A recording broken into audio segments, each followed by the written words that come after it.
मेरे आदरणीय मित्रों, नमस्कार। बातें जरा हटके की इस यूट्यूब चैनल पर मैं विमल आप सबका हार्दिक रूप से स्वागत करता हूं। साथ ही आज सत्य अहिंसा सत्याग्रह के जनक भारत के राष्ट्रपिता महात्मा गांधी के ऊपर हम बात करेंगे। इनके जन्म दिवस 2 अक्टूबर है और इनके जन्म दिवस पर पूरे विश्व में विश्व अहिंसा दिवस मनाई जाती है। आज पूरे विश्व 2 अक्टूबर को भारत के संदर्भ में भारतीय राष्ट्रपिता के ऊपर में गांधी जी को गांधी जयंती मनाया जाता है और अब इसके ऊपर बहुत सारा चर्चा होती है सत्याग्रह। तो आइए हम शुरू करते हैं और जानते हैं कि गांधी जी जो सत्य अहिंसा की बात करते करते करो या मरो के नारा किस प्रकार दिए। बहुत सारी बातें हैं, तो इस वीडियो एपिसोड में हम जानेंगे कि गांधी जी के ऊपर महात्मा गांधी के व्यक्तित्व और उनके विचार जानेंगे। साथ ही आज की इस वीडियो एपिसोड के साथ ही हम आपको गांधी के जयंती और विश्व अहिंसा दिवस के हार्दिक रूप से हम शुभकामना देती हैं। इस बातें जरा हटके की यूट्यूब चैनल से बातें जरा जो हटके यूट्यूब चैनल है, इसमें विस्तृत रूप से बहुत सारे विषय वस्तु की जानकारी दी जाती है, इसलिए इस लोगों पर आप लोगों लगाया गया है ज्ञान सागर। तो यहाँ पर आपको ज्ञान सागर ज्ञान से संबंधित बहुत सारी ज्ञान वीडियो बनाई जाती है। अगर आप इस चैनल पर नए हैं तो सब्सक्राइब कर लेंगे, शेयर करेंगे। आइए शुरू करते हैं। अब 1-2-4 पिक्चर देख लीजिए। ये गांधी जी की है, ये दांडी यात्रा से संबंधित पिक्चर है।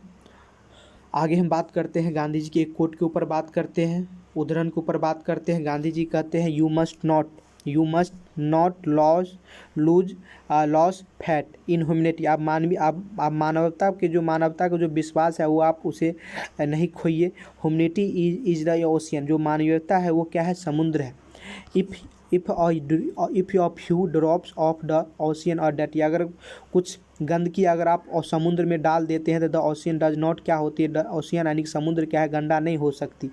इसलिए अब मानवता क्या है? एक समुद्र की तरह है और उस मानवता को क्या करते हैं? अगर आप मानवता को आपको क्या करना है? जो फैथ है, ठीक है ना, वो फैट को आपको बना कर रखना है, विश्वास बना कर रखना है। ये गांधी जी की कोट है। तो आपको हम इसी पर बात करते हैं। आज पूरे विश्व में क्या है? मानवता के ऊपर बात होती है, व्यवहारिकता की बात होती है, ह्यूमन राइट्स के ऊपर बात होती है, गांधी जी की बात होती है, गांधी जी के सिद्धांत की बात होती है, सत्य अहिंसा के ऊपर बात होती है। तो हम गांधी जी की इस कोट के अनुसार से इस बात कह सकते हैं कि आपकी विश्वास सबसे बड़ी चीज़ है। शिक्षा वह जो उसमें, और दूसरा हम शिक्षा के ऊपर बात करेंगे। गांधी जी की बहुत सारी बातें हैं। देखिए गांधी जी और कहते हैं कि silence is the best answer the anger. अगर कोई नाराज व्यक्ति है, कोई अगर नाराज है, अगर आपसे कोई एंग्री है, आपसे कोई रुष्ट है, तो आप उसको जवाब न देकर आपको बहुत ही अच्छा आंसर आप होगा कि आप वो साइलेंस उसके समय। अगर आपसे कोई प्रश्न पूछता है, अगर आप प्रश्न के जवाब नहीं है आ रहे हैं, या कोई ऐसी माहौल है जिस माहौल में आप बोल भी सकते हैं, नहीं भी बोल सकते, आप बिना बोले आपको आपका आंसर मिल जाए, आप होना चाहते हैं, तो आपको क्या है? साइलेंस रहना है। आपको अपने मुंह पर क्या करना है? बंद रखना है। थोड़ी देर के लिए चुप्पी साध के रखना। जब क्या होगा तो आपका आंसर खुद ही मिल जाएंगे। तो इस प्रकार से 2 कोट हम गांधी जी के ऊपर चेक कर लिए। आइए हम शुरू करते हैं। अगला बेस्ट महात्मा गांधी के ऊपर बात करते हैं। ये महात्मा गांधी की जो बात है, देखिए ये मूलतः जो UGC नेट विभिन्न स्टेट यूनिवर्सिटी या केंद्रीय यूनिवर्सिटी एग्जाम होता है, जो UPSC या जो स्टेट PSC के एग्जाम होता है जिसमें पॉलिटिकल साइंस से संबंधित प्रश्न होते हैं, उसमें आपको बहुत ही महत्वपूर्ण भूमिका दे। साथ ही जो गांधी जी से संबंधित स्वतंत्रता आंदोलन गांधी युग के ऊपर जो बात होते हैं उसमें आपको महत्वपूर्ण भूमिका निभाएगा। इसमें हम बात करेंगे गांधी के समस्त विचारों के ऊपर बात करेंगे कि गांधी के पहले हम जीवन परिचय देखें। गांधी जो विभिन्न विषय वस्तु सत्याग्रह, अहिंसा, करो मरो या राज के संबंधित तत्व पर क्या बात की है, ग्राम स्वराज के ऊपर क्या बात की है, इस पर हम बातें करेंगे, गांधी जी के ऊपर बात करेंगे। आइए शुरू करते हैं। तो शुरू करने से पहले हम गांधी जी के परिचय के ऊपर बात करते हैं। आई गांधी जी के परिचय। गांधी जी का जो जन्म हुआ था 2 अक्टूबर 1869 में गुजरात के पोरबंदर नामक स्थान पर हुआ था। अप्रैल 1893 पोरबंदर के एक व्यापारी के संस्थान जो होते हैं, संस्थान में बैरिस्टर के रूप में क्या होते हुए दक्षिण अफ्रीका गए, रवाना हुए। यानी कि गांधी जी का जो जन्म हुआ गुजरात में होते हैं, ठीक है। तो ये बैरिस्टर की पढ़ाई पढ़ते हैं। तो अप्रैल 1893 पोरबंदर के एक व्यापारी के संस्थान में क्या होते हैं? बैरिस्टर के रूप में वे दक्षिण अफ्रीका के लिए रवाना होते हैं।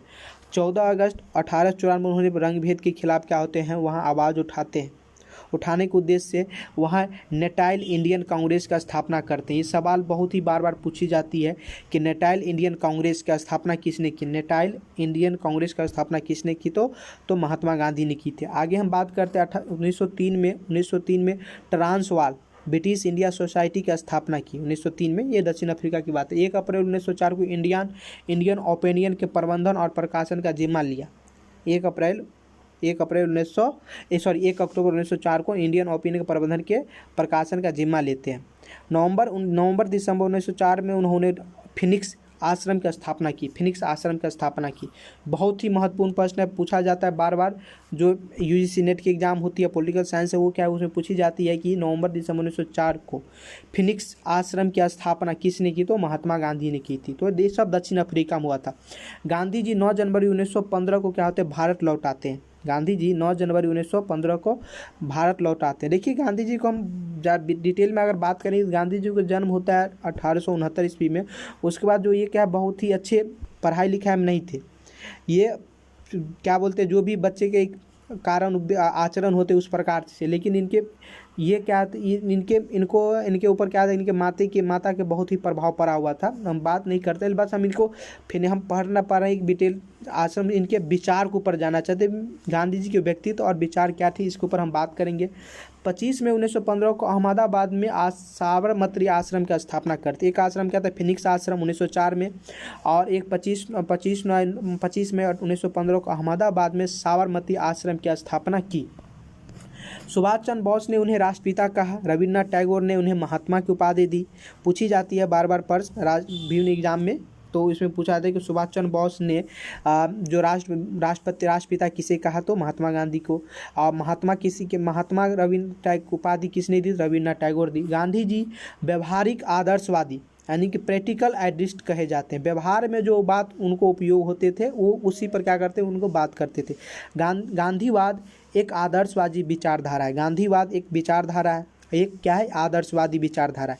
सत्य ही ईश्वर है। गांधी जी ने इसी को दर्शन बनाया, बोला कि सत्य ही ईश्वर, ट्रूथ ही क्या है, ईश्वर है, गॉड इज ट्रूथ। तो इसी को क्या करते गांधी जी अपना दर्शन फिलोसफी बनाते हैं। गांधी जी ने प्रेम को सत्य की प्राप्ति का मार्ग बताया। गांधी जी कहते हैं कि अगर आपको प्रेम आपको प्राप्त करना है तो सत्य के साथ क्या है, आप सत्य का मार्ग अपनाइए, आपको प्रेम मिल जाएगा।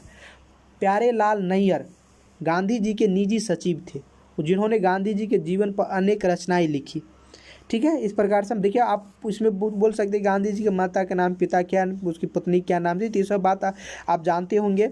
जिसमें Mahatma Gandhi the last phase discovery of the Satyagraha उल्लेख है। नैयर जी सचिव थे, प्यारे लाल नैयर जो इन्हें बुक लिखती है, इनकी गांधी जी के जीवन पर अनेक रचनाएं लिखी, जिसमें क्या है, Mahatma Gandhi the last phase discovery of Satyagraha पर क्या है, प्यारे लाल नैयर जी गांधी जी के पुस्तक लिखी है। इसमें महत्वपूर्ण है, गांधी जी 1893 में अफ्रीका गए और उन्होंने फिनिक्स एवं टॉलस्टॉय फर्म की स्थापना की तथा 1914 तक वे अफ्रीका में रहे। टॉलस्टॉय एक रूसी उपन्यासकार है। टॉलस्टॉय एक रूसी उपन्यासकार थे, जिन्होंने वार एंड पीस 1869 नामक उपन्यास लिखा, जिसमें गांधी जी अत्यधिक प्रभावित है। गांधी जी ने बियर्ड लेबर का विचार इन्हीं से लिया। बियर्ड लेबर का विचार क्या है, इन्हीं से लिया। पूछी जाता है कि गांधी जी किस ऐसा राइटर है, उपन्यासकार थे, जिनके ग्रंथ से बहुत ही प्रभावित। टॉलस्टॉय की क्या है, वार एंड पीस नामक उपन्यास पढ़ा और जिससे क्या हुआ, ये बहुत ही प्रभावित हुए थे। आगे हम बात करते हैं गांधी जी के प्रभावित करने वाले विचार के ऊपर बात करते हैं। गांधी जी के प्रभावित करने वाले विचार के ऊपर बात कर लेते हैं। गांधी जी जिन विचारधारा और व्यक्तियों के प्रभावित थे, उनमें से गीता और रामायण का उल्लेख महत्वपूर्ण है। गांधी जी गीता और रामायण से क्या है, बहुत ही प्रभावित थे। गांधी जी बौद्ध धर्म के शांति एवं अहिंसा के विचार से क्या थे, प्रभावित थे, बहुत ही उनको तो गांधी जी मान लो, गांधी जी के पूरे आदर्श विचार और जो सत्याग्रह आंदोलन है वो क्या, धर्म शांति और अहिंसा के ऊपर ही बात है। गांधी जी इस्लाम धर्म के बंधुता की संकल्पना से क्या थे, प्रभावित है। गांधी जी जो मुस्लिम धर्म है, इस्लाम धर्म, उसमें इस्लाम में जो बंधुता भाईचारा की जो बातें देखने को मिलती है, जो संकल्पना देखने मिलती है, उससे क्या बहुत ही प्रभावित है और इसी के लिए वो सभी धर्म को क्या समान मानने की कोशिश करते। लियो टॉलस्टॉय ने the kingdom of God is the wheat in you के कथन से क्या थे, बहुत ही प्रभावित थे। तो हम बात कर रहे हैं गांधी जी किन से विदाई, हेनरी डेविड थोरो से क्या थे, उससे प्रभावित थे। द रस्किन की रचना यूनिटो डिस लास्ट, ठीक है नहीं, अंटो डिस लास्ट से क्या थे, प्रभावित थे। सर्वोदय इसी का रूपांतर माना जाता है। रस्किन की रचना अंटो डिस लास्ट क्या है, इसी से क्या है, सर्वोदय से रूपांतर होते हैं, गुजराती भाषा में लिखी गई है। महात्मा गांधी ने शिक्षा जॉन रस्किन से ली। प्रत्येक व्यक्ति को श्रम करना चाहिए। जितना महत्व एक वकील के श्रम का है उतना ही महत्व नाई के से भी श्रम का है। लियो टॉलस्टॉय उपन्यास वार एंड पीस से गांधी जी अत्यधिक प्रभावित है। ये बात हम चर्चा कर लिए। आइए हम गांधी जी के विचारों का आध्यात्मिक पक्ष के ऊपर बात करते हैं। गांधी जी के विचारों का आध्यात्मिक पक्ष के ऊपर बात करते हैं। गांधी जी मूलतः धार्मिक और आध्यात्मिक व्यक्ति थे। अब गांधी जी क्या थे, मूलतः धार्मिक और आध्यात्मिक व्यक्ति थे। गांधी जी के राजनीतिक गुरु गोपाल कृष्ण गोखले थे, जिन्होंने राजनीति को नैतिकता एवं सेवा का क्षेत्र माना। जिन्होंने राजनीति को क्या है, गोखले क्या करते हैं, राजनीति को नैतिकता और सेवा का क्षेत्र मानते हैं। इसलिए उन्हें संतों में राजनेता और राजनेताओं में संत कहा जाता है। संतों में राजनेता, संत में क्या है, राजनेता, और राजनेताओं में संत कहा जाता है। किसको, तो गोपाल कृष्ण गोखले, गुरु गोपाल कृष्ण गोखले को। इस प्रकार से हम बात कर लिए। उनके राजनीतिक और गुरु कौन थे, गोपाल कृष्ण गोखले। आगे हम बात करते हैं गांधी जी विचारों का मूल केंद्र। गांधी जी के विचारों का मूल केंद्र सत्य एवं अहिंसा है। गांधी जी ने सत्य एवं अहिंसा के नियमों का सार्वजनिक एवं राजनीतिक जीवन में क्या है, प्रयुक्त किया।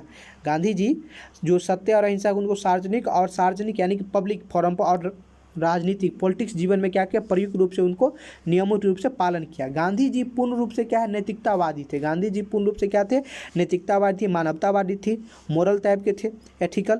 गांधी जी ने साध्य एवं साधन की दोनों की पवित्रता पर क्या करते हैं, अत्यधिक बल देते हैं। गांधी जी साध्य और साधन, मतलब ऐसा साधन और साध्य आपको अपनाना है जिससे दोनों क्या है, पवित्रता, दोनों की पवित्रता बने रहे। मतलब आपको कोई काम करना है तो आप नैतिक अनैतिक तरीका से नहीं कर सको, नैतिक तरीका से ही हम काम करेंगे, ठीक है। इस प्रकार से क्या है, आपको साध्य और साधन दोनों को सामंजस्य रूप से उन्होंने पवित्रता के ऊपर बल दिए। तो जॉन लॉक से अब आगे हम बात, उनके अनुसार पवित्र साधन द्वारा क्या होती है, आपके साध्य प्राप्त नहीं हो सकता। मतलब अपवित्र साधन द्वारा, मतलब आपकी साधन जो जिस टूल्स को आप अपना रहे उस, अगर आप पढ़ाई कर रहे हैं, पढ़ाई में अगर आप सही से नहीं पढ़ेंगे तो आपका क्या है, क्या आपको एग्ज़ाम क्वालिफाई नहीं करेंगे। अगर यदि आप सही से आप पढ़ते हैं तो आपका क्या है, क्या वो आप एग्ज़ाम क्वालिफाई कर देंगे, तो आपका साध्य क्या हो, फल हो, यानी परिणाम स्वरूप अच्छी होगी। लेकिन अगर आप वही आप अपवित्र रूप से कोई काम करेंगे, ठीक है, तो वो आपका साधन क्या होगा, फैल हो जाएगी। इसी प्रकार से हम आगे बात करते हैं। वे मूलतः एक आदर्शवादी व्यक्ति थे, लेकिन उनका आदर्शवाद व्यवहारिक था। जो गांधी जी है उनकी एक मूलतः क्या है, आदर्शवादी व्यक्ति थे, लेकिन उनका आदर्श क्या था, आदर्शवाद क्या थी, आइडियल क्या थी, व्यवहारिक थी। आगे हम बात करते हैं। गांधी जी ने सार्वजनिक जीवन में सत्य और अहिंसा को क्या किया, प्रयोग किया। आप जैसे भारतीय राष्ट्रीय आंदोलन आप पढ़ेंगे, भारत के जो स्वतंत्रता आंदोलन के बारे में पढ़ेंगे तो गांधी युग है, 1915 से लेकर 1949 50 के 47 आज़ादी तक क्या है, गांधी युग ही पढ़ते हैं। गांधी की बहुत सारा उसमें आंदोलन है, चंपारण सत्याग्रह, असहयोग आंदोलन, नमक सत्याग्रह, है ना। इसी प्रकार से है बहुत सारा आंदोलन, करो मरो आंदोलन। तो गांधी जी ने इस आंदोलन के बीच में क्या कर, सत्य और अहिंसा का प्रयोग बहुत ही सार्वजनिक रूप से करते हैं। गांधी जी के अनुसार धर्म और राजनीति, गांधी जी के अनुसार क्या है, धर्म का अभिप्राय अत्यधिक विस्तृत रूप था। गांधी जी के धर्म का जो अभिप्राय वो कहते हैं, गांधी जी कहते हैं धर्म बहुत ही विस्तृत है। धर्म का आशय जो धारण करने योग्य वही धर्म है। ये गांधी जी जो धर्म के ऊपर बात करते हैं, ये प्राचीन जो भारतीय प्राचीन धर्म की बात है, प्राचीन सभ्यता की बात है, उसी पर आधारित है, ठीक है। इसलिए बोलते हैं जो धर्म धारण करने योग्य है वही क्या है, धर्म है। ये भारतीय प्राचीन भारतीय चिंतक की क्या है, इसमें बात आ जाती है। भारत जैसे रामायण महाभारत है जो इस बात आ जाती है। तो जो धारण योग करने योग है वही धर्म है। उनके लिए धर्म का अर्थ नैतिक कार्य और मानवता की भलाई करना ही था। तो धर्म के अनुसार क्या हुआ, धर्म गांधी जी के क्या थे, तो धर्म गांधी जी का था नैतिक कार्य और मानवता के लिए जो भलाई करे वही क्या है, धर्म है। धर्म पालन करने का आशय सत्य तथा अहिंसा के मार्ग पर चलना। अगर कोई व्यक्ति धर्म का पालन कर रहा है तो वो अवश्य क्या है, सत्य और अहिंसा के मार्ग पर चले, ये तभी वो क्या है, धर्म का पालन कर सकता है। गांधी जी धर्म एवं नैतिकता विहीन राजनीति की कल्पना नहीं करता। गांधी जी कहते हैं जिस राजनीति में धर्म न हो, जिस राजनीति में नैतिकता न हो, वो राजनीति नहीं हो सकती। राजनीति होने के लिए उसमें धर्म और नैतिकता कि भाव अवश्य होना चाहिए। मतलब जब धर्म जहाँ होगा वह सत्य और वहाँ अहिंसा होगी, ट्रूथ और नॉन वायलेंस होगा, और वहाँ नैतिकता और मानवता के विकास होगा उस राजनीति में। तो जिस राजनीति में अगर ये नहीं होगा तो वो राजनीति नहीं हो सकती। गांधी जी के अनुसार, गांधी जी उनके शब्दों में धर्म विहीन और नैतिकता विहीन राजनीति नहीं हो सकती। अतः वे पाश्चात्य विचारों के आलोचक थे जिनमें पंथ निरपेक्ष पर बल प्रदान किया गया है। मतलब गांधी जी जो राजनीति पाश्चात्य वेस्टर्न पॉलिटिकल थॉट में क्या है कि यानी कि पॉलिटिक्स और धर्म को रिलीजन से क्या अलग करते हैं, लेकिन ये पाश्चात्य राजनीति में क्या होता है, पंथ निरपेक्ष पर बल करते हैं, सेक्युलरिज्म पर बल कर देते हैं। लेकिन गांधी जी इस बात पर यानी विरोध करते हैं। उनके बजाय वो कहते धर्म और राजनीति को मिलाकर चलते। भारतीय संदर्भ में उन्होंने धर्म निरपेक्ष की बजाय सर्वधर्म समभाव का क्या बल दिया, सभी धर्म को स्वभाव के नहीं, सभी धर्म को बराबर मानता दे। गांधी जी के अनुसार सत्य और अहिंसा, गांधी जी के हम ऊपर बात करते हैं, आगे हम बात करें धर्म और राजनीति के ऊपर बात करें। अगर हम आगे बात करते हैं गांधी जी के अनुसार सत्य और अहिंसा क्या है, हम गांधी जी को इनके विचार को इसलिए याद करें कि आज 2 अक्टूबर है, 2 अक्टूबर के ऊपर बात हो रही है। तो 2 अक्टूबर के ऊपर बात, इनकी अहिंसा, सत्य अहिंसा, इनको क्यों पुजारी भारत के राष्ट्रपिता कही जाती, इनकी बड़ी महान है। इनके विचारों को पूरे विश्व में, पूरे जितना विश्वविद्यालय है इन केंद्र में या जो भी विश्व में जितना विश्वविद्यालय उसमें गांधी जी को पढ़ाई जाती है। नैतिकता के रूप में, पॉलिटिक्स के रूप में, स्टेट्स के रूप में, हिस्ट्री के रूप में, बहुत सारा सत्य अहिंसा के रूप में, सत्याग्रह के रूप में, योगी के रूप में, संत के रूप में, इस प्रकार से बहुत सारे रूप में पढ़ाई जाती है गांधी को। तो हम इसके ऊपर बात कर रहे हैं।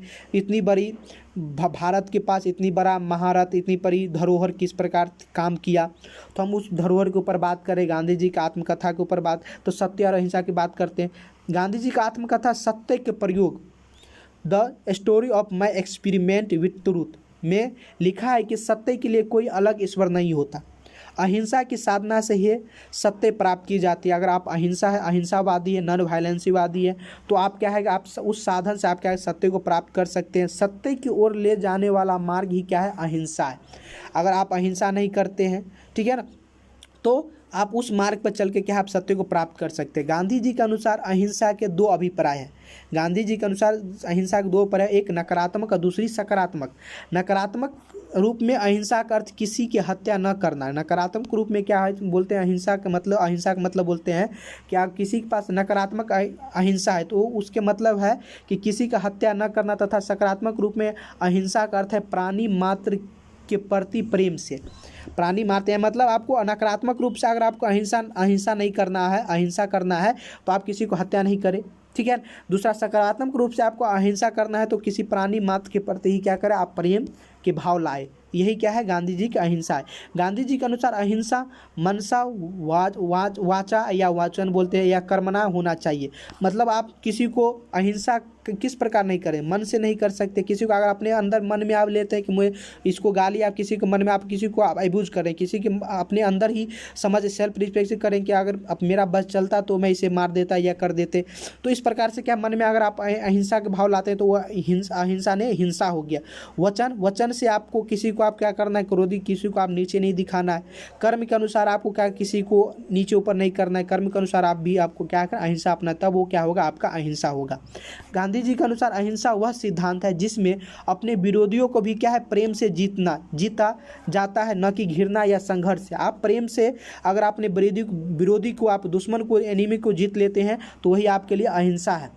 गांधी जी बाइबल के इस कथन का समर्थन करते हैं कि पाप से घृणा करो, पापी से नहीं। पाप से घृणा करो, आपको पाप से घृणा करो मतलब जो पापी है उससे घृणा नहीं करो। इस प्रकार से गांधी के विचार है। आगे हम बात करते हैं गांधी जी को वीरों का गुण मानते। गांधी जी अहिंसा को वीरों का गुण मानते। गांधी जी क्या करते हैं, अहिंसा को वीरों का गुण मानते। बोलते हैं जिसके पास अहिंसा करने की क्षमता है वही क्या है, वीरों का गुण है। वीर वो है जिसमें अहिंसा का ज्ञान हो, ठीक है ना, वही उनका क्वालिटी है, न कि कायरों का। कायरो क्या करता है, हिंसा हमेशा कर ले। गांधी जी का गैरों क्या हिंसा करते हैं। गांधी जी का कहना था कि यदि हिंसा और कायर में किसी एक को चुनना हो तो मैं हिंसा को चुनूंगा, न कि कायरता को, ठीक है। गांधी जी कहते हैं अगर हिंसा और कायरता को मुझे चुनना हो तो मैं सिर्फ हिंसा को चुनूंगा, वायलेंस को चुनूंगा, बल्कि कायरता किरुल को नहीं चुनूंगा। क्योंकि कायरता क्या है, मुंह में रहेगा आराम और बगल में छुरी के टाइप से रहेगा, लेकिन हिंसा जो करता है वो हिंसा हमेशा करती रहती है। इसलिए गांधी जी हिंसा को चुनते हैं। आगे हम बात करते हैं गांधी जी के सत्याग्रह के ऊपर बात करते हैं। सत्याग्रह का से सत्य का आग्रह। गांधी जी कहते हैं सत्याग्रह का मतलब क्या हो गया, सत्य के लिए आग्रह करना। गांधी जी यही करते हैं, भारतीय स्वतंत्रता आंदोलन में इस पूरी बात है।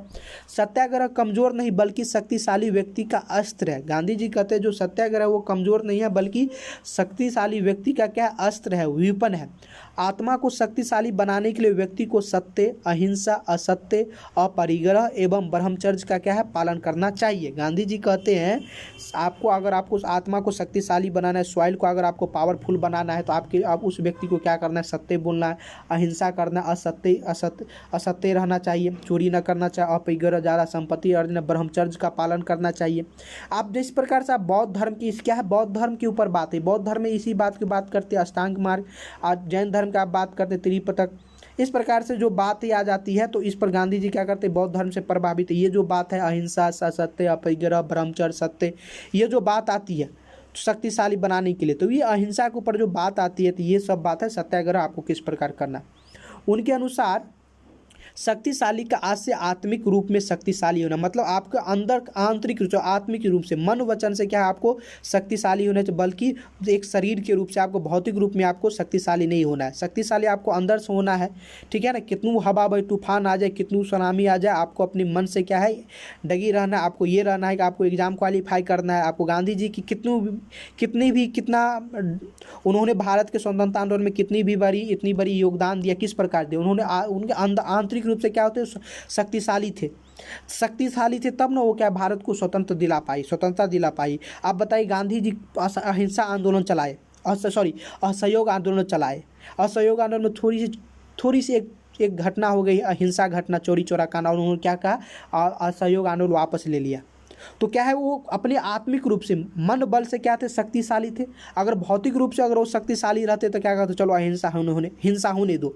लेकिन वो क्या थे, आत्मिक रूप से उनके अपने सिद्धांत में सत्याग्रह में अपना लिया था कि मुझे शक्तिशाली बनना है। किस प्रकार से, अहिंसा रूप से, सत्य रूप से, अपरिग्रह ब्रह्मचर्य रूप से हमको क्या माने सत्याग्रह करना है। बल्कि हमको भौतिक रूप से जो हम हिंसा देख रहे हैं या जो भौतिक रूप से मुझे शक्ति है, वो शक्ति मुझे नहीं चाहिए। गांधी जी की ये बात थी।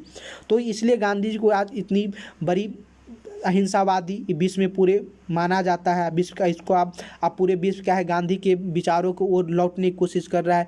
आप देखते हैं प्रेजेंट जो प्राइम मिनिस्टर मोदी जी या विश्व के जो भी नेता है वो क्या करते हैं, मोदी के विचारों पर विचार कर रहे हैं कि गांधी के विचारों पर विचार कर रहे हैं कि गांधी इस प्रकार से कैसे विचार दे सकते हैं, क्या ये सही है। आप अनुच्छेद, भारतीय संविधान का अनुच्छेद 40 पढ़ते हैं जिसमें ग्राम स्वराज, समता का, इस प्रकार की बात होते हैं।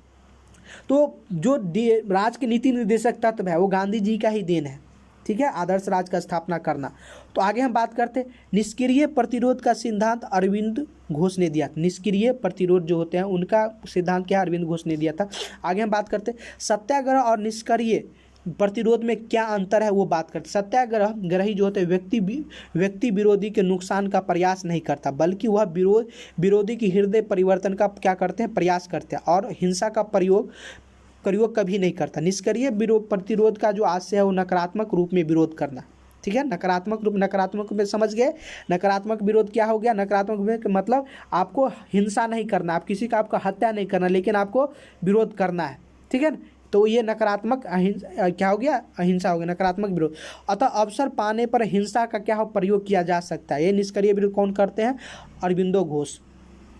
आगे हम बात करते हैं सत्याग्रह के निम्नलिखित 2 प्रकार है, एक है असहयोग, एक सविनय अवज्ञा। तो इस प्रकार से सत्याग्रह के दो प्रकार मैं बात कर रहा हूँ, एक असहयोग नॉन कॉर्पोरेशन, एक सविनय हाथ से जोड़ विनती करते हुए। तो मतलब 1920 में आप 1920, 22, 23 में देखते हैं असहयोग आंदोलन की प्रभाव होता है। 1931-30 में इस प्रकार दांडी यात्रा आप देख, सविनय अवज्ञा आंदोलन देख रहे होंगे। तो इस प्रकार से 2 आंदोलन क्या है, ये सत्याग्रह के रूप है। नकारात्मक रूप में असहयोग का आशय सहयोग न करना। नकारात्मक रूप में जो हम आप सत्याग्रह के ऊपर बात कर रहे हैं, असहयोग का मतलब सहयोग न करना। सकारात्मक रूप में असहयोग का आशय स्वावलंबी बनने का कार्य करना है, मतलब जो भारतवासी है खुद क्या स्वावलंबी बने। आज भारत प्रेजेंट में जो प्राइम मिनिस्टर नरेंद्र मोदी वो क्या था, आत्मनिर्भर भारत। ये सकारात्मक रूप से सत्याग्रह की बात है, गांधी जी से ही बात निकल के आ रही है, कार्य करना। तथा रचनात्मक कार्यों में क्या है, सहयोग करना। इस प्रकार से बात आ जाती है रचनात्मक कार्यों में। जैसे क्या है, ये चरखा चलाना, सूट काटना, राष्ट्रीय शिक्षा बल देना, स्वदेशी पर का समर्थन करना, समाज में समरसता बनाए रखना, जो मातृभाषा में शिक्षा प्रदान करना, ये सकारात्मक रूप से असहयोग है, सकारात्मक है। तो इस प्रकार से गांधी जी के जो सत्याग्रह है दो प्रकार से, एक असहयोग और दूसरा सविनय। सविनय का क्या, सविनय अवज्ञा का हम अर्थ जान लेते हैं। जानबूझकर सार्वजनिक रूप में क्या है, अन्यायपूर्ण विधि का क्या उल्लंघन करना। मतलब दांडी यात्रा आप देख रहे होंगे, दांडी यात्रा क्या था, दांडी नमक जैसे तोड़े गांधी जी। आज वर्तमान में आप कल परसों के आप यानी कि आज से 6 महीना पहले ही घटना सीए आया, ठीक है ना, एनआरसी आया है ना। उस पर क्या है कि आपको मालूम है कि जो मुस्लिम समुदाय से बहुत सारा जो थे वो क्या करते थे, वो इस पर विरोध कर रहे थे। मतलब उनको सामने में लग रहा था ये सरकार जो है अन्यायपूर्ण कानून बनाए थे, तो इस पर क्या है, इस पर विरोध कर रहे थे। तो इस प्रकार से क्या है, जो उस समय क्या है, जो नमक कानून थे, नमक पर क्या है कानून लगा था, ये लग रहा था ये सभी आम जन के लिए बराबर है और इस पर सरकार जो कानून बनाए ये गलत है। इस पर क्या करते, अन्यायपूर्ण कानून पर क्या करते, सरकार ने क्या क्या इस पर इस विधि का गांधी जी ने उल्लंघन किया और इसको क्या बोला, सविनय अवज्ञा। मैं आपसे विनती करके ही इस पर मैं कर रहा हूँ। तो विधि का उल्लंघन सामुदायिक हित के लिए किया जाएगा। विधि का उल्लंघन क्या है, सामुदायिक हित के लिए किया जाएगा, व्यक्तिगत स्वार्थ के लिए नहीं। जो व्यक्तिगत स्वार्थ के लिए, मतलब विधि का उल्लंघन हम करेंगे उसमें क्या है, सामूहिक यानी पब्लिक, सभी पब्लिक का, आम जन का क्या हो, फायदा हो, तभी क्या होगा, हम इस विधि का उल्लंघन करेंगे। नहीं तो व्यक्तिगत स्वार्थ के लिए अगर आप किसी का उल्लंघन करते हैं तो वो गलत है। जैसे कि जैसे आप देखते हैं अन्ना हजारे अन्ना हजारे कई बार क्या करते हैं, वो भूख हड़ताल कर देते हैं। भूख हड़ताल किए हुए, या छात्र द्वारा आंदोलन किया जाता है परीक्षा लिया जाए। आप छात्र में अभी हुआ ना, गांधी जी मोदी जी के मन की बात के बाद विभिन्न विद्यार्थियों द्वारा, कोचिंग संस्थाओं द्वारा ऑनलाइन क्या किया, ट्विटर पर, फेसबुक पर, टेलीग्राम पर, यूट्यूब पर जब मूवमेंट चलाया गया, आंदोलन चलाया गया कि एग्ज़ाम कब लिए, बहुत हो गया मन की बात, बेरोजगारों को कब शिक्षा दोगे, रोज़गार दोगे, हम विद्यार्थी को 500 रुपया भरा के कब रोज़गार दोगे। इस प्रकार से आज भी देखिए बीपीएससी की एग्ज़ाम होने वाला, एग्ज़ाम का डेट निकलता है, कैंसिल हो जा रहा है, एग्ज़ाम कैंसिल हो जा रहा है। इस प्रकार से बहुत सारी बात हो जाती है। तो ये विधि का उल्लंघन हम क्या कर रहे हैं, विधि का उल्लंघन करते हैं, सरकार के विरोध हम कुछ बात कर रहे हैं, तो वो व्यक्तिगत न होकर क्या है, सामूहिक हो, सामुदायिक हो, तब क्या होगा, वो आंदोलन सविनय अवज्ञा आंदोलन कहलाएगी। सविनय अवज्ञा आंदोलन का प्रयोग व्यक्तिगत और सामूहिक रूप दोनों में हो सकता है, लेकिन कुछ उसमें अंतर होनी चाहिए। आज देखिए कानून की मतलब आज दो चार घटना हो गई है, मतलब आज दो बेटी के, आज भारतवर्ष में बहुत सारी जैसे हाथरस की घटना, जिस पर जो बलात्कार की घटना होती है, रेप की घटना होती है, जिसमें पूरे भारतवर्ष के लोग क्या होते हैं, इस पर बात आ जाती है, इस कानून बनाया जाए, इस कानून जो है उस कानून बनाया जाए। तो इस प्रकार से बात है, उस पर बोलते फांसी दी जाए। तो सविनय की सरकार से क्या प्रार्थना की रही है, सरकार इस पर काम करेगी। गांधी जी के आगे हम बात करें, गांधी जी के सविनय अवज्ञा तकनीक से प्रभावित विदेशी व्यक्ति। सविनय अवज्ञा आंदोलन से क्या है, गांधी जी को बात करें, लेकिन कुछ हम प्रासंगिक जो रिलेवेंट बात है उसके हम बात करते हैं। गांधी जी के जो सविनय अवज्ञा उससे प्रभावित जो विदेशी फॉरेन व्यक्ति है उनके ऊपर बात करते हैं। Martin Luther king junior America में क्या अश्वेतों के साथ क्या भेदभाव समाप्त करने के लिए क्या सविनय अवज्ञा का प्रयोग किया था। बर्ट्रांड रसेल परमाणु हथियारों की समाप्ति के लिए क्या आंदोलन किया। दक्षिण अफ्रीका की स्वतंत्रता के नायक नेल्सन मंडेला इस तकनीक का क्या है बहुत ही प्रयोग किया, ठीक है ना। एक समय नेल्सन मंडेला को जेल में भर्ती किया गया था, लेकिन बाद में वो राष्ट्रपति बने अफ्रीका के। वर्तमान में अमेरिकी विचारक नोम चोम्स्की भी गांधी जी के क्या है सविनय अवज्ञा के ये बहुत ही प्रभावित है। माइकल शुमाकर गांधी जी के पर्यावरण संबंधित मंत्रालय क्या है बहुत ही प्रभावित है। तो हम क्या करते हैं, इसी हम बोलेंगे कि गांधी जी को विचार से पूरे विश्व के लोग क्या है प्रभावित है। पूरे विश्व के जो भी विश्वविद्यालय उसमें गांधी जी को पढ़ाए जाते हैं, गांधी जी को विचारों को जाना। आज वर्तमान में गांधी जी के विचार पर बहुत सारा डिबेट हो रहा है, वेबिनार हो रहा है, सेमिनार हो रहे हैं। इस प्रकार से विभिन्न विश्वविद्यालय के जो विचारक हैं, पॉलिटिकल साइंटिस्ट, सोशोलॉजिस्ट हैं, फिलोसफर हैं, इस पर गांधी जी के विचार पर बात करें, गांधी जी के विचार को किस पर आगे बढ़ाया जाए, किस प्रकार विश्व में शांति लाया जाए, तब बात करते हैं। आगे हम बात करते आइए, बहुत सारी बात है गांधी जी के ऊपर। तो गांधी जी के अनुसार उन्हें सविनय अवज्ञा का क्या है डेविड थोरो से लिया गया। आगे हम बात करते हैं आधुनिक सभ्यता की आलोचना। आधुनिक सभ्यता का आलोचना गांधी जी का गांधी जी हिंद स्वराज 1906 में लिखी गई पुस्तक है। आधुनिक सभ्यता की क्या करते कड़ी आलोचना करते हैं। जो मॉडर्न सिविलाइजेशन उनकी क्या करते हैं, गांधी जी हिंद स्वराज पुस्तक में बहुत ही आलोचना करते हैं। उन्होंने रेल वकीलों तथा डॉक्टरों की भी क्या करते हैं आलोचना करते हैं। गांधी जी के अनुसार सभ्यता का आज से भौतिक एवं मशीनों का विकास नहीं, सभ्यता का मतलब है मानवीय एवं आत्मा के विकास। मतलब आप मशीन भौतिक रूप से विकास करें लेकिन मानव का विकास नहीं हो। आज मानव का विकास नहीं है, इसलिए ना इतनी घटना होती है, रेप की घटना होती है, मानव शर्मसार है, विकास नहीं हो रही है, एक मानव दूसरे मानव को देख नहीं रहा है, कहीं भी आपस में लड़ाई हो रही है, अहिंसा हो रही है, कोई एक मानव दूसरे मानव को नहीं पहचाने, अपनी पड़ोसी दूसरे पड़ोसी को नहीं पहचानने की कोशिश करता है।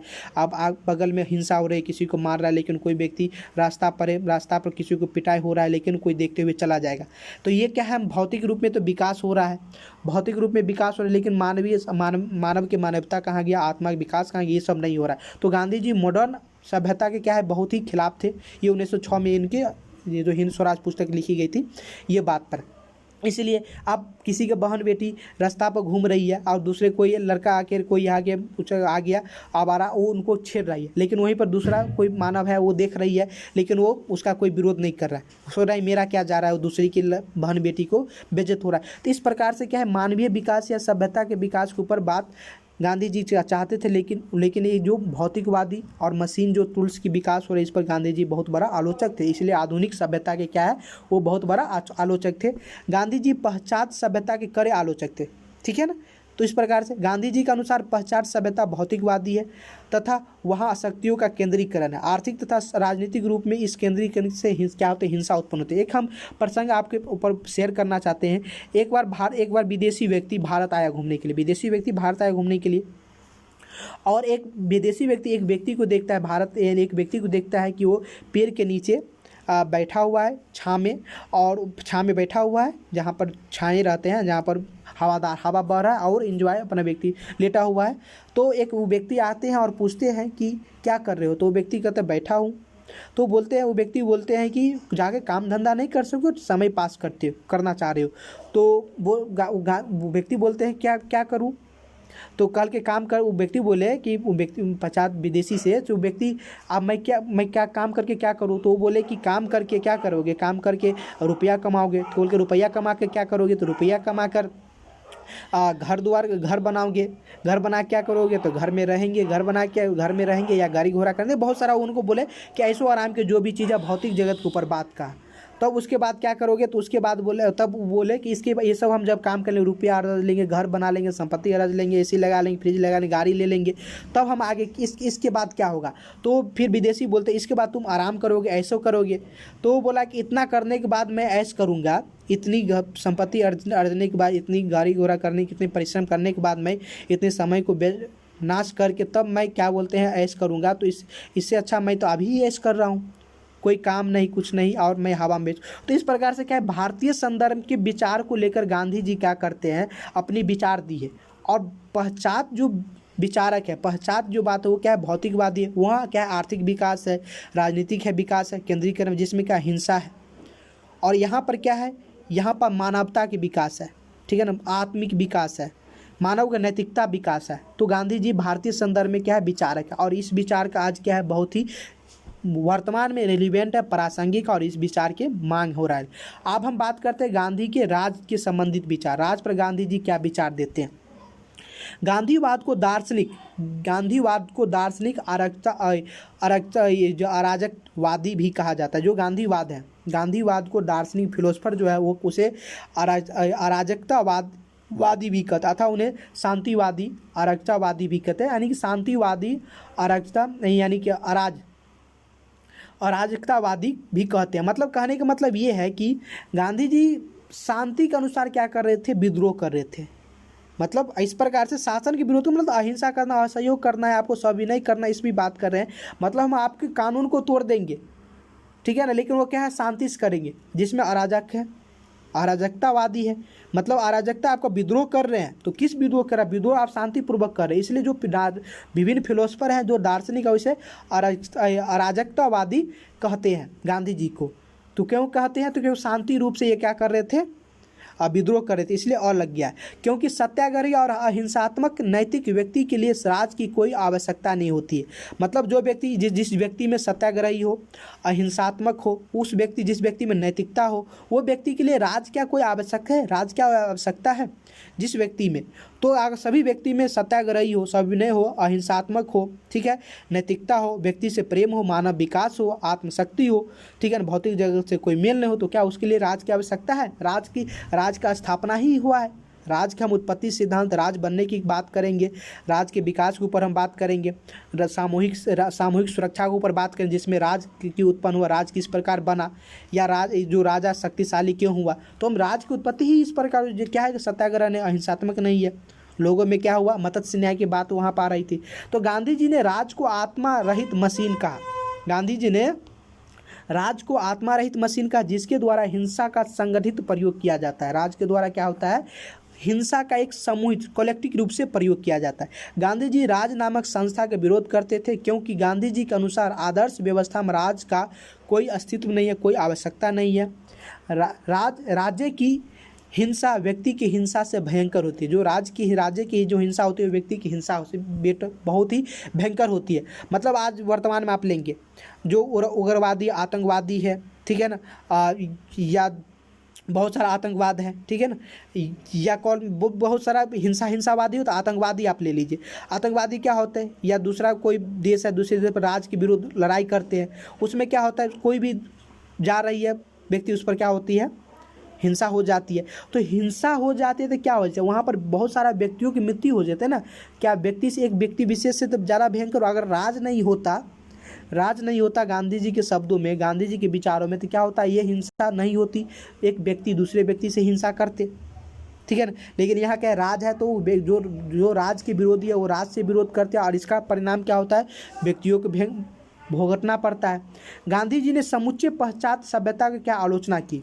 उन्होंने संसदीय लोकतंत्र, बहुमत के शासन एवं दलीय प्रणाली को पूर्ण रूप से अस्वीकृत करते हैं। वो संसदीय लोकतंत्र, भारत में क्या है, संसदीय लोकतंत्र, बहुमत के शासन है ना, दलीय व्यवस्था है ना जी, लेकिन इसको गांधी जी समुच्च रूप से क्या स्वीकार नहीं करते हैं। गांधी जी ने संसद को बांझ औरत कहा है। गांधी जी संसद को क्या कहते हैं, बांझ औरत कहते हैं। जिस मतलब कहने का मतलब ये लीजिए, जो औरत बच्चे पैदा नहीं करते हैं, जो औरत नहीं करो, तो ये यहाँ पर तो निगेटिव शब्द है, लेकिन ये गांधी जी कहने का मतलब ये, संसद जो है वो कुछ नहीं कर पाएंगे, ठीक है ना, विकास नहीं कर पाएंगे, वो परिवर्तन नहीं कर सकते। गांधी जी के अनुसार समुचित पश्चात सभ्यता में शक्तियों का केंद्रीकरण पाया जाता है, इसलिए ऐसा समाज अहिंसात्मक नहीं हिंसात्मक होगा। इसलिए गांधी जी ने विकेंद्रित शासन के समर्थन किए।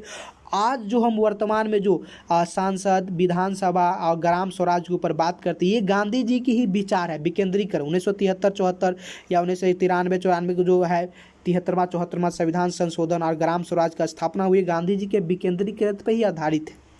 गांधी जी ने आदर्श राज राम राज होगा, आदर्श राज क्या हो, राम राज होगा, परंतु व्यवहारिक रूप में उन्होंने पंचायती राज का क्या है, समर्थन किया। ऐसा राज अगर आप कोई गांव से बिलोंग करते हैं, अगर आप उन्होंने बुजुर्ग लोगों से बात करता हो, तो गांव पहले क्या होता है, आज से 25-30 वर्ष 40 वर्ष, अगर जो आपके दादा दादी है या जो भी है बुजुर्ग वर्ग से आप ओल्ड एज से अगर आप पूछेंगे, बात करेंगे, तो आप बोलेंगे कि जो राम राज आदर्श राज का बात आपको आएगा। मतलब एक ऐसा पूरे गांव में जो समाज है, एक समाज में क्या, अगर किसी घर में अगर कोई सब्जी बन रहा है, तो वो घर की सब्जी, उस घर के सब्जी दूसरे घर में आके सब्जी वो परिवार में दी जाती है। अगर इस घर में अगर कोई सब्जी बन गया, तो ये घर की सब्जी इसमें आ जाती है।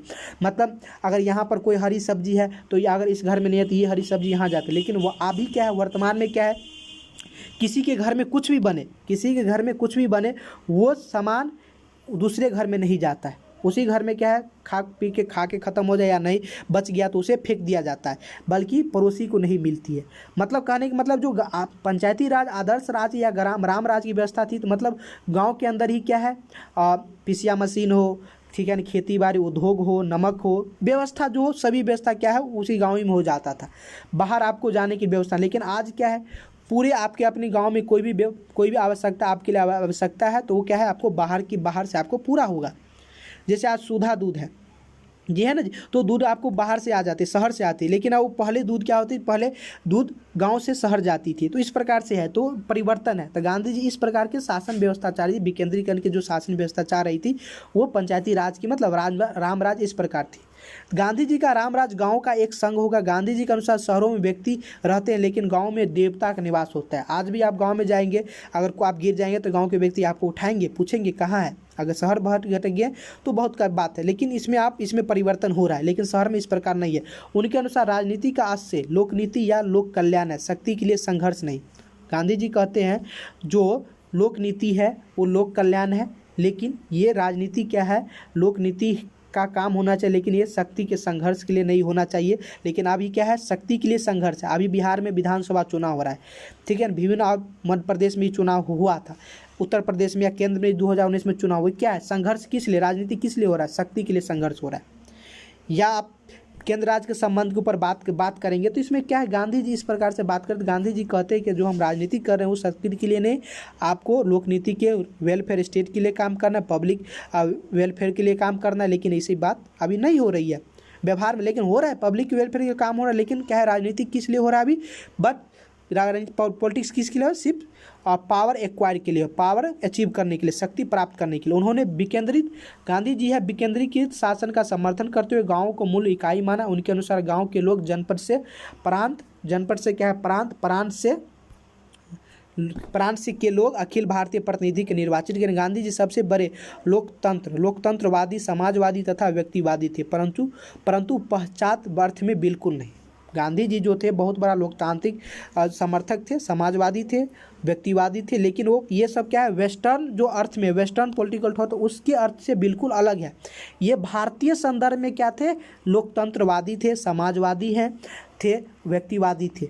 मतलब रामराज, अधिकारों का विचार। अब गांधी जी के हम अधिकारों के विचार के ऊपर बात करते हैं। गांधी जी एक बड़े व्यक्तिवादी विचारक थे। गांधी जी एक बहुत बड़े व्यक्तिवादी विचारक थे, परंतु उनका व्यक्तिवाद नैतिक था। उनके अनुसार यदि प्रत्येक व्यक्ति उनके कर्तव्यों का पालन करे, अपने कर्तव्यों का पालन करे, तो व्यक्तियों के बीच में अधिकारों के लिए संघर्ष नहीं होगा। अगर प्रत्येक व्यक्ति, मतलब लॉर्ड एक्टन की बात करते हैं, जो व्यवहार आपको खुद अच्छा न लगे वो दूसरे से व्यवहार न करे। लेकिन ऐसा नहीं होता, वो व्यवहार आपके लिए अच्छा नहीं है लेकिन वो दूसरे के लिए आप करते हैं ना, तो इस प्रकार से वो व्यवहार आती है। तो इसलिए गांधी जी कहते हैं अगर व्यक्ति अपने कर्तव्य का पालन करे तो व्यक्ति में क्या होगा, मनुष्य में क्या संघर्ष ही नहीं होगा। तो अब हम बात करते हैं स्वराज, स्वतंत्रता के ऊपर। गांधी जी के विचार जो है स्वराज के ऊपर हम बात करते हैं। गांधी जी का मूल उद्देश्य स्वराज की प्राप्ति करना था। स्वराज शब्द मूलतः उपनिषद जो है, उपनिषद, भारतीय उपनिषद से लिया गया, जिसका आशय स्वयं का शासन या स्वशासन, सेल्फ रूल, ठीक है ना। स्वराज का मतलब है स्वयं का शासन, सेल्फ रूल, ठीक है ना, या स्वशासन।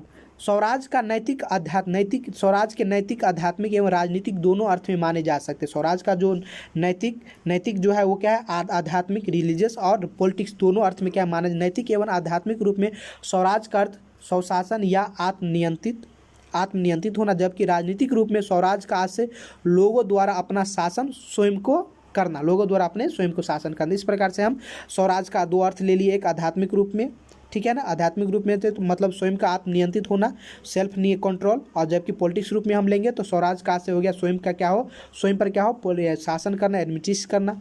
स्वराज शब्द का व्यवस्थित प्रयोग सर्वप्रथम तिलक ने किया। स्वराज का सर्वप्रथम व्यवस्थित रूप से प्रयोग किसने किया, तिलक ने किया। तिलक के अनुसार स्वराज के निम्न अर्थ हैं, आगे हम बात कर लेते हैं। स्वराज का आज से एक ही धर्म या प्रजाति के लोगों पर समान धर्म या प्रजाति के लोगों का शासन। स्वराज का तिलक के अनुसार स्वराज का जो आज से एक ही धर्म या एक ही प्रजाति के जो लोग हैं उस पर समान धर्म या समान प्रजाति के लोग ही क्या करते हैं, शासन कर सकते हैं। स्वराज का अभिप्राय उत्तरदायी या सहमति पर आधारित शासन होना चाहिए। स्वराज का तिलक के अनुसार जो स्वराज है उसके जो अभिप्राय मीन्स है वो उत्तरदायी होना चाहिए एवं सहमति के आधार पर क्या हो, शासन होना चाहिए।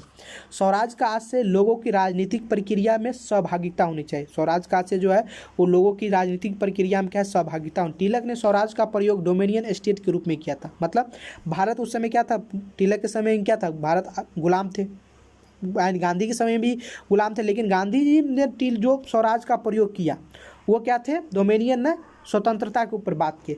इसलिए राष्ट्रीय आंदोलन में स्वराज एवं पूर्ण स्वराज में अंतर किया जाता है। स्वराज और पूर्ण स्वराज में क्या है, अंतर किया। पूर्ण स्वराज की मांग 1929 में कांग्रेस के लाहौर अधिवेशन में किया गया था, ठीक है ना। तो पूर्ण स्वराज और स्वराज में अंतर क्या है ये अब समझ गए। तो गांधीवाद के आर्थिक पक्ष के ऊपर हम बात करते हैं। ट्रस्टीशिप का सिद्धांत, गांधी जी की तरफ ट्रस्टीशिप के सिद्धांत के ऊपर बात करते हैं।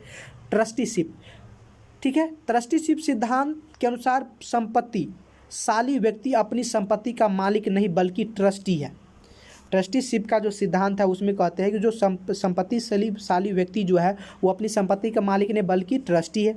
गांधी जी अरस्तू के इस सिद्धांत के समर्थक थे कि संपत्ति व्यक्तिगत होनी चाहिए। संपत्ति क्या है? व्यक्तिगत होनी चाहिए तथा उपभोग जो होना चाहिए वो सार्वजनिक होनी चाहिए। गांधी जी ने भारत में पूंजीपतियों को अपनी संपत्ति को व्यक्तिगत नहीं बल्कि संपूर्ण समाज की धरोहर समझने को कहा। ठीक है ना। इस प्रकार से ट्रस्टीशिप आप समझ रहे हैं, मतलब जो संपत्ति है वो संपत्ति किसी व्यक्ति का नहीं होना चाहिए, वो संपत्ति किसका? पूर्ण समाज में सामाजिक होना चाहिए।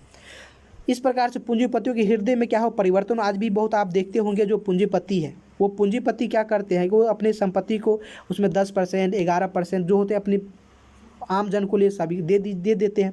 तो इस प्रकार से क्या है? ट्रस्टी के माध्यम से, यही ट्रस्टीशिप है। आगे हम बात करते हैं इस सिद्धांत के अनुसार ईश्वर संपत्ति का मालिक है। ईश्वर क्या है? संपत्ति का मालिक है। और इसके अनुसार क्या है कि सभी समान जन को क्या है? संपत्ति बराबर मिलना चाहिए और इसमें कोई भेद नहीं होनी चाहिए। ये आर्थिक पक्ष है गांधी जी की। गांधी जी विचार करते हैं व्यक्ति की संपत्ति का ट्रस्टी। गांधी जी है वो व्यक्ति यानी कि जो आम जन है, मतलब आप भारतीय संदर्भ में जो भारतीय विचारक है उस विचारक के ऊपर बात करेंगे तो ये बात ही आ जाती है कि सभी को समान रूप से। चलिए यहाँ पर आप साम्यवादी विचारक भी ले सकते हैं। साम्यवादी भी कहते हैं कि जो विचार है वो क्या है? सभी को अर्थ क्या है? समान रूप से बंटवारा होनी चाहिए। और समाजवादी विचारक बात तो ट्रस्टीशिप आप समझ गए। तो आगे हम बात करते हैं गांधी जी का प्रसिद्ध कथन के ऊपर बात करते हैं। गांधी जी की जो प्रसिद्ध कथन है उसमें क्या? प्रकृति के द्वारा क्या है? सभी को समान आवश्यकता के लिए पर्याप्त सामग्री उपलब्ध है, लेकिन किसी एक व्यक्ति के लालच को क्या है? प्रकृति पूरा नहीं कर सकती। जो व्यक्ति का आवश्यकता है वो व्यक्ति क्या है? सब व्यक्ति का आवश्यकता पूरा हो सकती है, लेकिन व्यक्ति के लालच क्या है? पूरा हो सकती है नहीं। इसलिए गांधीवादी विचारधारा में दान पर अत्यधिक महत्व दिया गया है। गांधीवादी विचारधारा जो उसमें क्या है? दान पर बहुत ही अत्यधिक बल दी गई है।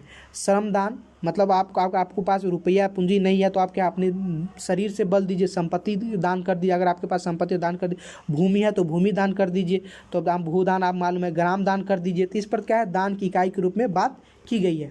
गांधी जी ने कुटीर उद्योग एवं लघु उद्योगों का समर्थन किया। गांधी जी ने कुटीर उद्योगों एवं लघु उद्योगों क्या करते हैं?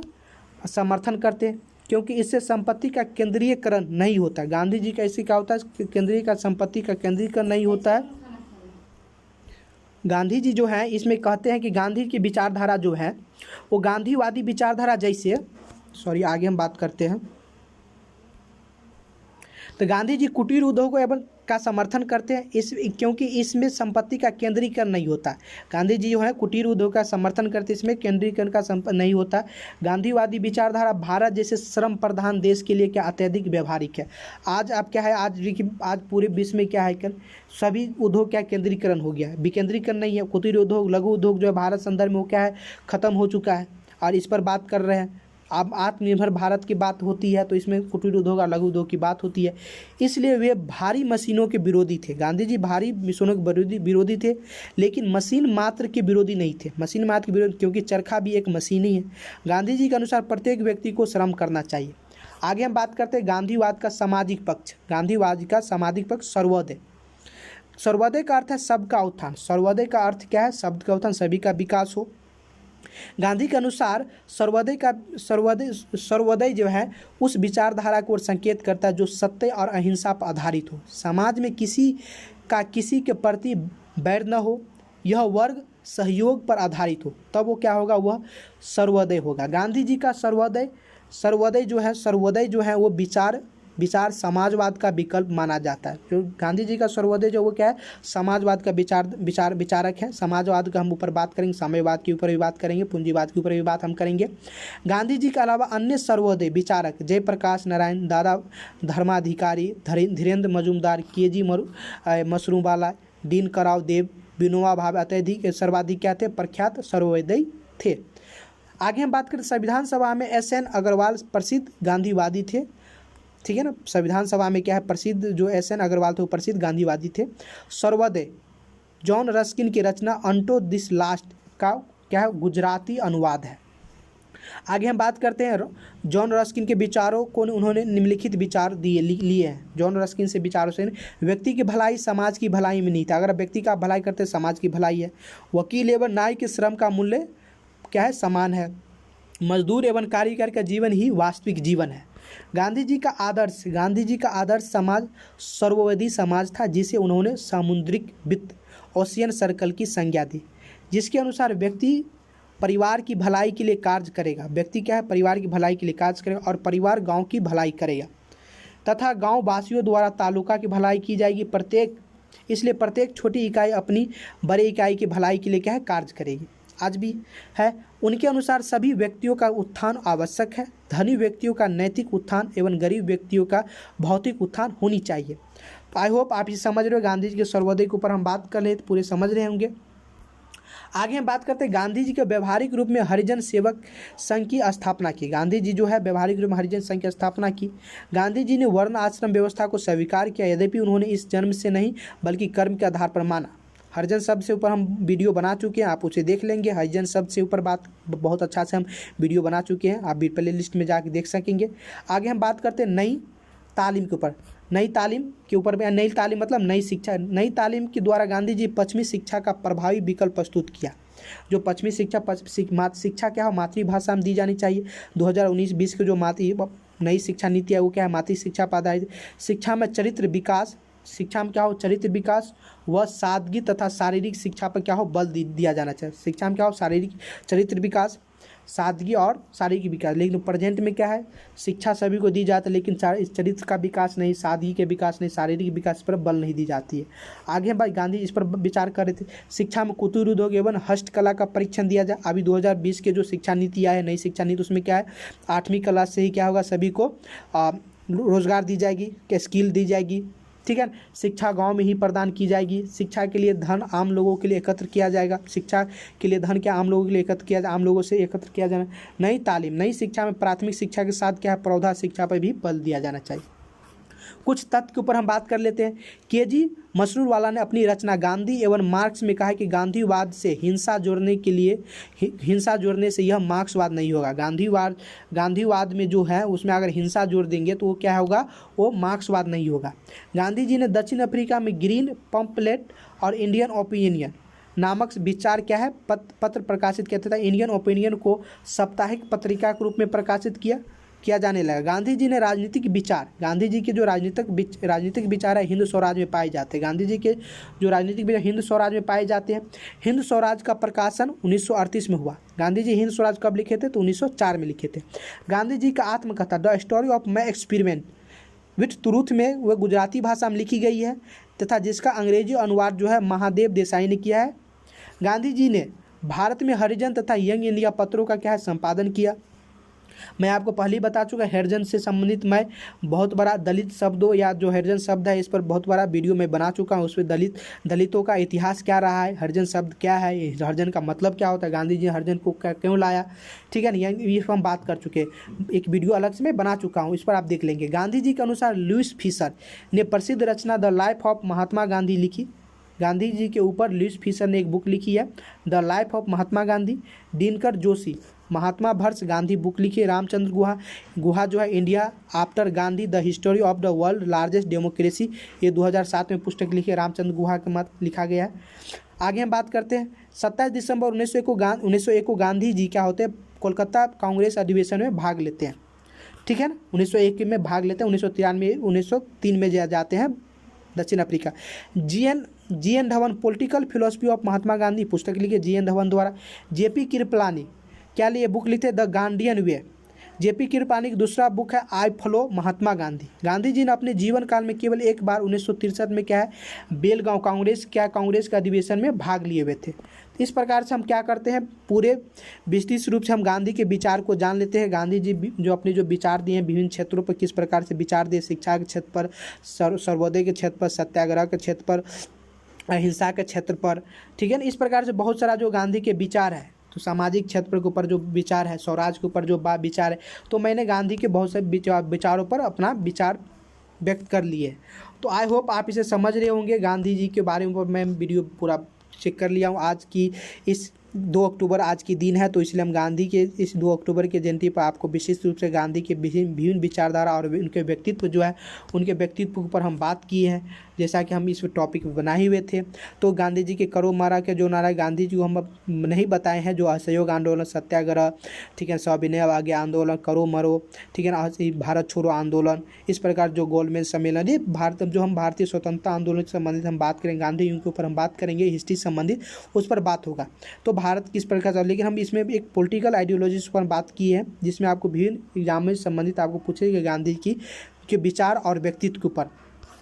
तो आज की इस वीडियो एपिसोड में इतना ही। अगर ये वीडियो आपको अच्छा लगा हो तो अभी चैनल को सब्सक्राइब करेंगे, लाइक करेंगे, शेयर करेंगे, और साथ ही आज बातें जरा हटके की इस यूट्यूब चैनल पर एक बार पुनः आपको गांधी जयंती और विश्व अहिंसा दिवस पर भारत के राष्ट्रपिता महात्मा गांधी के हार्दिक शुभकामनाएं। Thank you very much.